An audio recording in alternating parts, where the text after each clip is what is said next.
All right, let's talk about being a CNA. I was a CNA. I was one for 6 years. I was a CNA in home health, acute care at a hospital, back to home health, and then I did the tiniest little bit of long-term care as a CNA. Most of my long-term care experience was as a nurse, but I did a little bit of long-term care, acute care, and home care as a CNA. As a CNA, there are job opportunities everywhere. I mean, everywhere there's job opportunities for a CNA.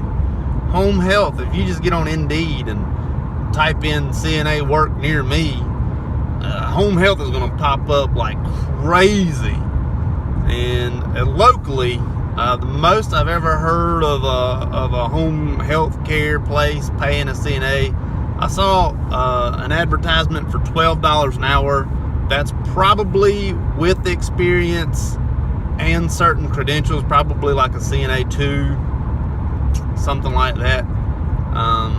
In North Carolina, we have different CNA classifications. You got a CNA 1 and a CNA 2, and then there's various other types of CNAs. Like I was called a CNA plus 4, and I was in nursing school, and it was like you're a CNA, but you can pull IVs, you can insert and extract catheters. So that was 2 of them, and then the third one was wounds. I could do more than a Band-Aid. So I was a CNA plus 4. It didn't really come with any more money. I was just a CNA plus 4. Anyways, back to career possibilities as a CNA. Home health is probably the biggest area locally, of hiring, and they are all the time hiring CNAs, and you're going to look at like $8 to $12 an hour as a CNA locally in home health. I did home health for like 4 years maybe as a CNA. I did it for a while, and I loved it. It was awesome. It was great. It paid my bills while I was single. When I got married, it did not. But, it was all right. I had insurance. I was working. As a CNA in the acute care setting, you're going to make a little bit more. You're going to have a bigger patient load, and if you're going into nursing, I strongly suggest becoming a CNA and getting on an acute care setting as a CNA. You will learn so much, and it'll blow your mind how much you learn. But if you want to be a CNA as a career, you want to be a CNA, that's the end of it. You want to work as a CNA for the rest of your life, I still suggest going into acute care. It pays more than home health, and you don't work as hard as long-term care. Long-term care will kill your back and your feet and your knees and your head every day. As a CNA, you're going to work hard. You're probably going to make more money as a CNA in long-term care, but you're going to work for your money in long-term care. The most I ever heard anybody making in acute care was like $15 an hour. The least I heard was like $9 an hour. And I've been a nurse now for 5 years.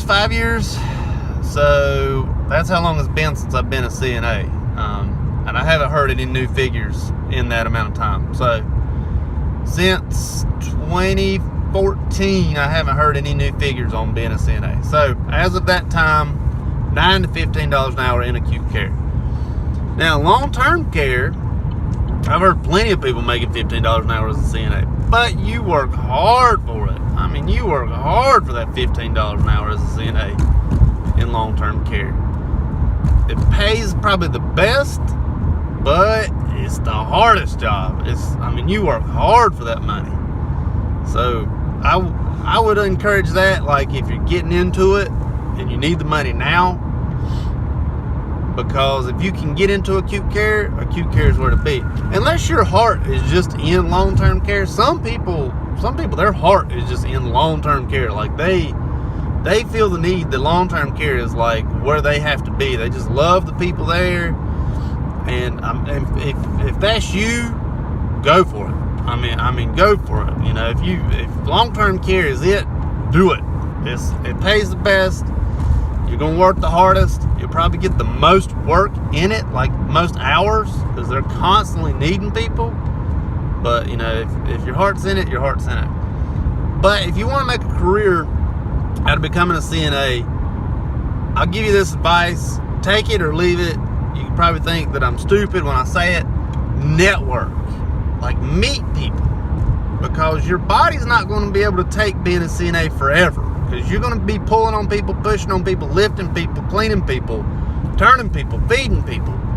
It's going to take a toll on your body eventually, and eventually you're going to have to give up being a CNA. If you have networking ability, if you have I worked with a girl for years, and she became like a patient advocate. Like the person at the hospital that walks around and says, hey, how's your stay? Do you need anything? What can I do to make you more comfortable? She became that sort of person after she decided, you know what, I love being a CNA and I want to keep working here, but my body just can't take it. She's like a patient advocate, I think is her actual title, but I could be wrong. I've worked with people that were CNAs, and then, when their bodies couldn't take it anymore, since they knew the system so well, they became like schedulers or, various types of clerical work. And networking is how they did that, meeting people that, maybe moved up the ladder, and maybe they know, oh, I know the director of nursing over here at Hospital XYZ. Let me see if she has anything, or let me see if, Chris, the director of Hospital ABC, let's see if he has anything, So the best advice I can give to you, if you want to make a career out of being a CNA, and there's absolutely nothing wrong with being a CNA for the rest of your life, the best advice I can give to you is network, and just try to meet people, and you can further on from there. But I loved being a CNA. Like I said, I was a CNA for 6 years. I loved it. It was great work. I moved on to nursing, and that was just a career path that I chose. Hope it helps. If not, let me know. If you have questions, let me know. I'll answer CNA questions. But thank you much.